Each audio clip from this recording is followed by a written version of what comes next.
El Mencho's most feared and loyal enforcer, didn't fall to a rival cartel or government operation. He was brought down by the very organization he helped build. Érick Valencia Salazar's name appears in some of the most sensitive documents ever issued by U.S. and Mexican authorities.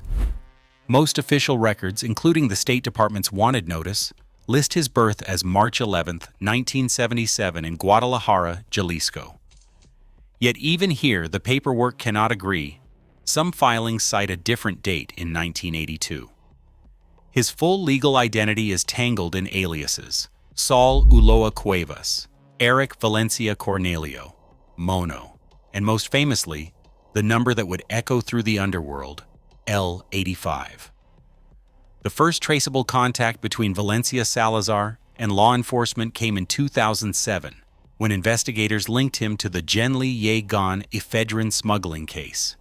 No public record ties him to juvenile crime or earlier violence, a gap that either reflects a low-profile start or the limits of digitized archives.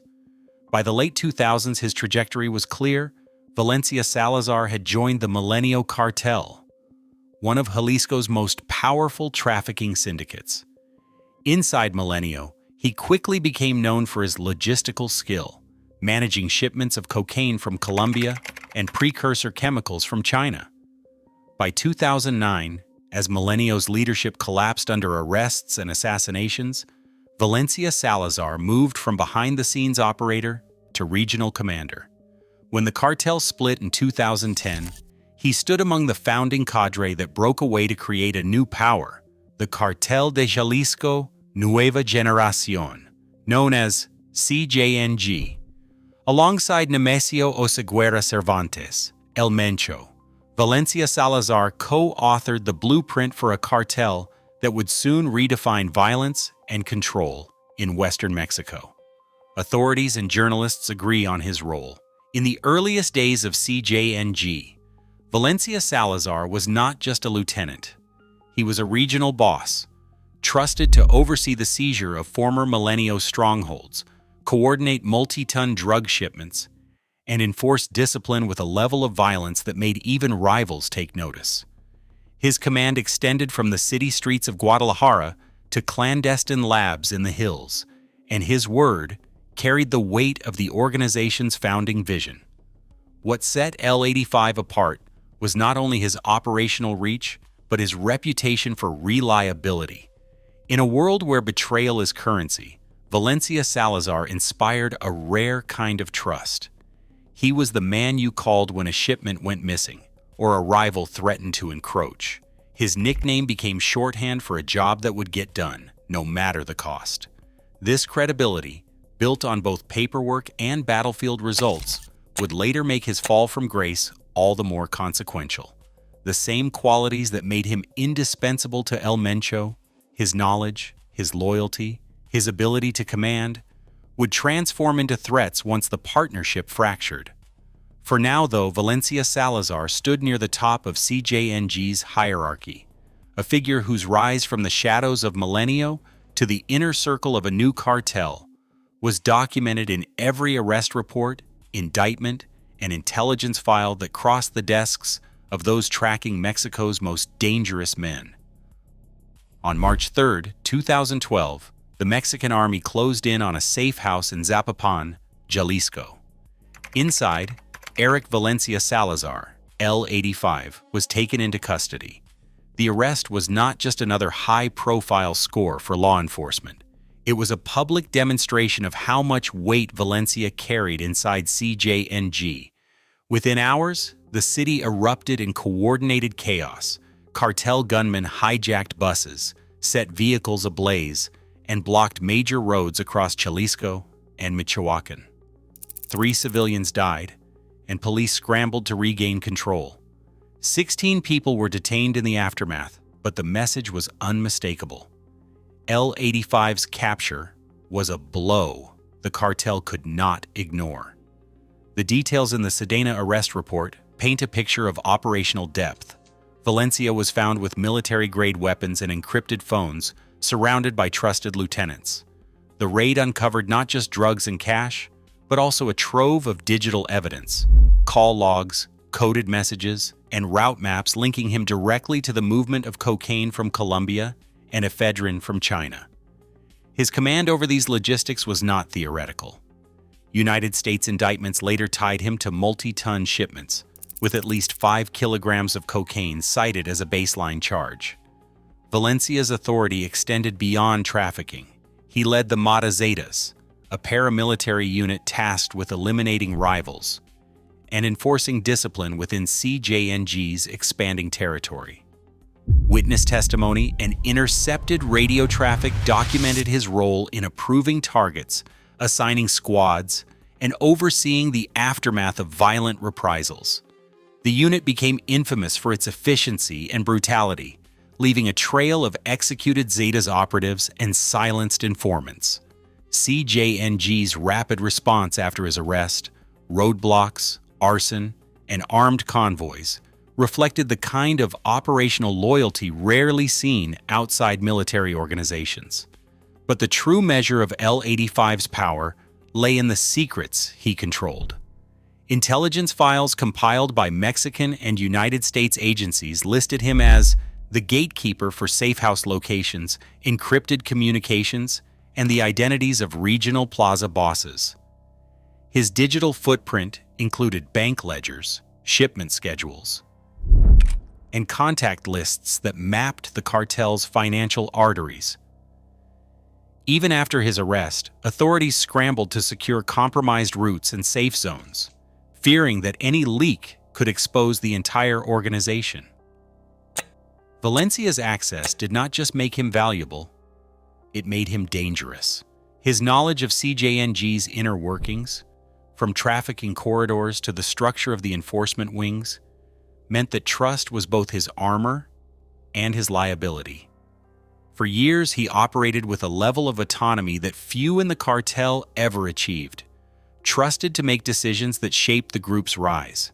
But in a world built on violence and secrecy, every secret carried a price. The same operational reach that made L-85 indispensable would, in time, turn him into a threat no boss could ignore.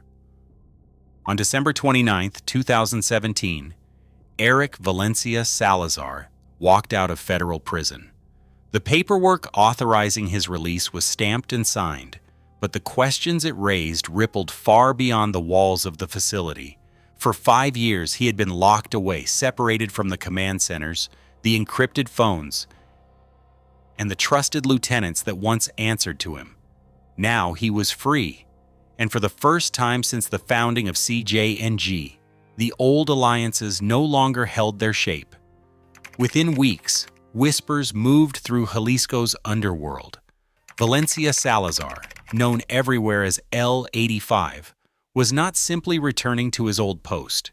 He was meeting with familiar faces, some from the cartel's earliest days, others who had drifted into rival networks during his absence. The logistics corridors he once managed, the cocaine routes from Colombia, and the chemical flows from China were suddenly being rerouted.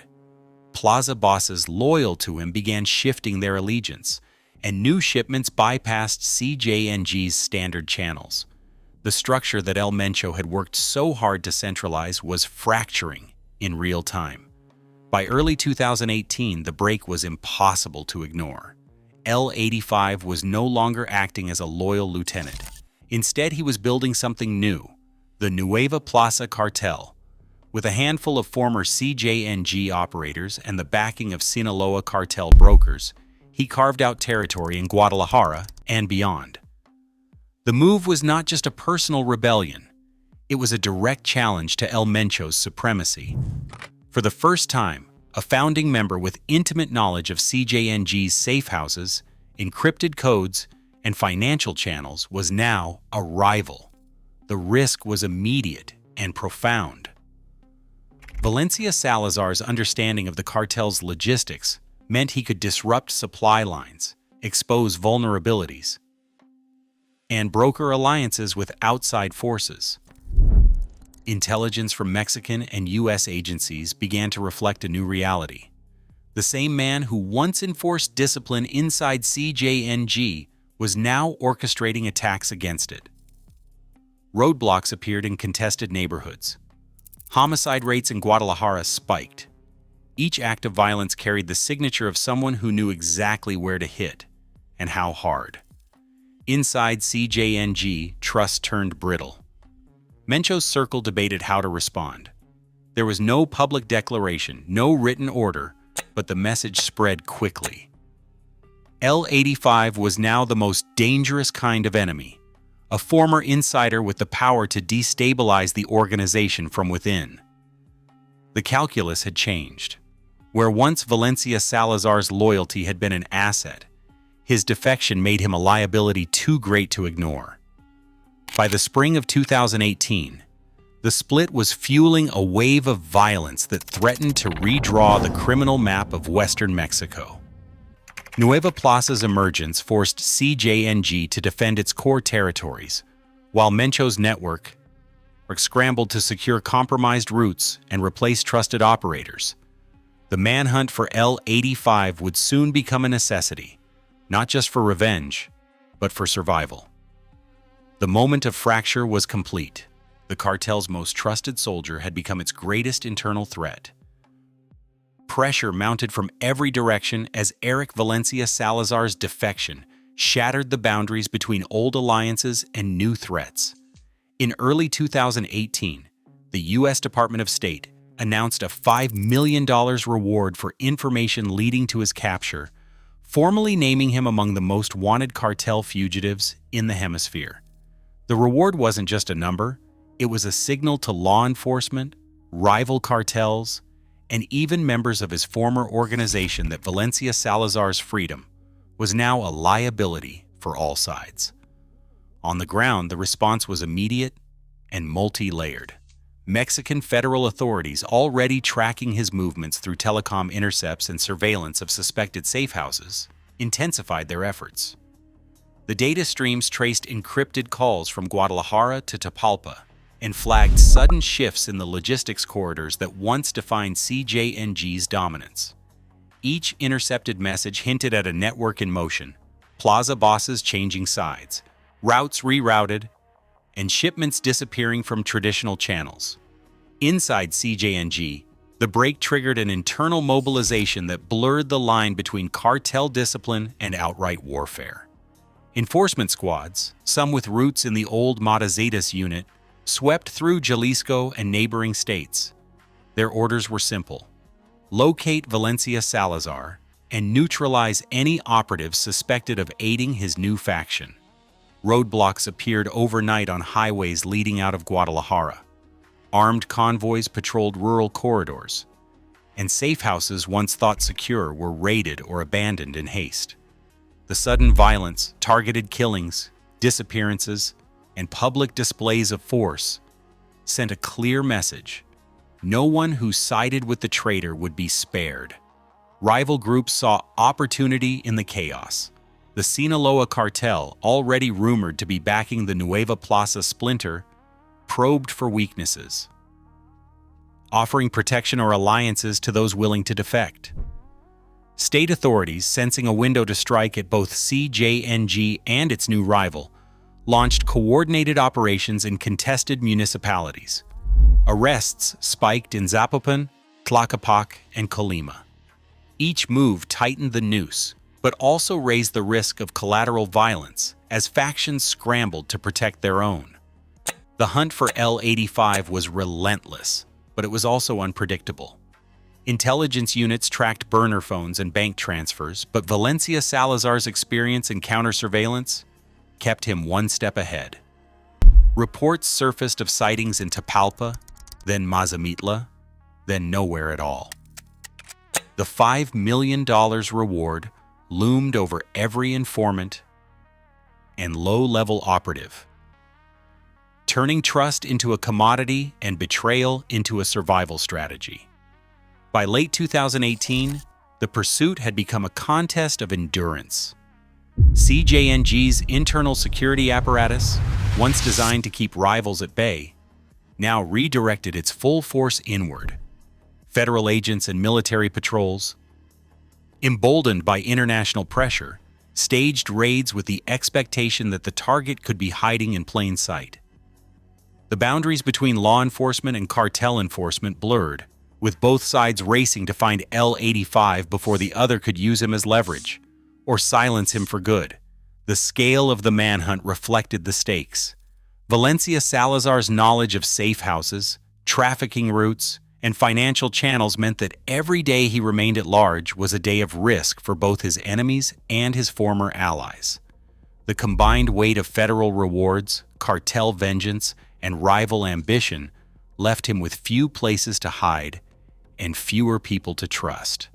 In this environment, the pursuit was not just about capture, it was about control, survival, and the fear that one man's secrets could unravel an empire. At sunrise on September 4th, 2022, federal forces surrounded a safe house in Tapalpa, Jalisco. The man inside was Érick Valencia Salazar, L-85, once the trusted architect of CJNG's logistics, now the most wanted fugitive in western Mexico.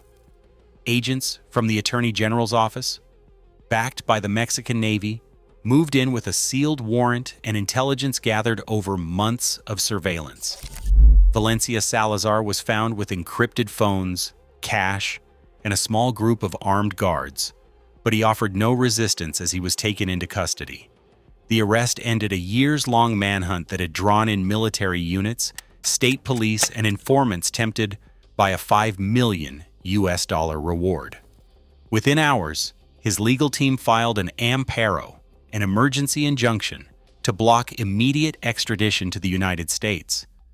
For a few weeks, the process stalled as lawyers challenged the paperwork and cited due process violations. But the injunction was lifted by the end of the month, clearing the way for transfer. Court dockets from Mexico's federal judiciary, paired with U.S. Department of Justice filings, confirmed the timeline. After nearly 2.5 years in Mexican custody, Valencia Salazar was handed over to U.S. Marshals on February 27, 2025. His extradition closed a chapter that began with whispers of betrayal and ended with a silent flight north. On the tarmac, Valencia Salazar boarded a government plane under heavy guard, bound for Washington, D.C., to face charges of drug trafficking, conspiracy, and organized crime. The man who once orchestrated convoys and safe houses now entered a courtroom as evidence, not as a commander. For CJNG, the capture of L-85 meant more than the removal of a rival. It meant that every secret he carried was now in the hands of their enemies. The organization would have to adapt quickly, knowing that the fallout from his arrest was only just beginning. CJNG's response to the removal of Érick Valencia Salazar was immediate and systematic. Within days of his extradition, the cartel's upper command began reallocating authority across the plazas he once controlled. The Zetas unit, which had operated as a semi-autonomous enforcement arm under Valencia, was folded into the larger CJNG assault brigades. Control of Zapopan and the southern Guadalajara corridor shifted to Luis El Lobo Gomez, a lieutenant known for his ability to enforce discipline without drawing police attention. Analysts tracking CJNG's internal adjustments observed a quick reassertion of control over key territories. Armored convoys reappeared on highways leading into Guadalajara, and new checkpoints signaled a return to centralized oversight. Reports from local journalists noted a sharp decrease in Nueva Plaza activity by mid-2025, as CJNG absorbed or displaced the last remnants of Valencia's former network. The cartel's trafficking operations also adapted. With the loss of Valencia's ephedrine channel from China, CJNG increased its reliance on maritime cocaine shipments through the Pacific port of Manzanillo. DEA data from 2024 and 2025 showed a measurable rise in seized cocaine loads linked to this route, suggesting a deliberate shift in logistics strategy. Revenue streams diversified as well. CJNG expanded into fuel theft and cyber extortion, filling gaps left by the disruption of traditional drug corridors. These moves reflected a broader pattern. The organization's resilience did not depend on any single lieutenant. Instead, CJNG's structure allowed it to absorb shocks, redistribute power, and maintain operational continuity. The system endured, even as its architects fell. Today, CJNG's upper ranks remain gripped by suspicion, as betrayals fracture even the tightest circles. When trusted insiders become threats, loyalty turns lethal, fueling violence across Mexico and beyond. The cartel's paranoia is not just history, it is the reason power shifts so violently now. Inside CJNG, no rank protects you. The higher you climb, the more dangerous you become, both to your enemies and to your boss. Share your thoughts on this legacy below.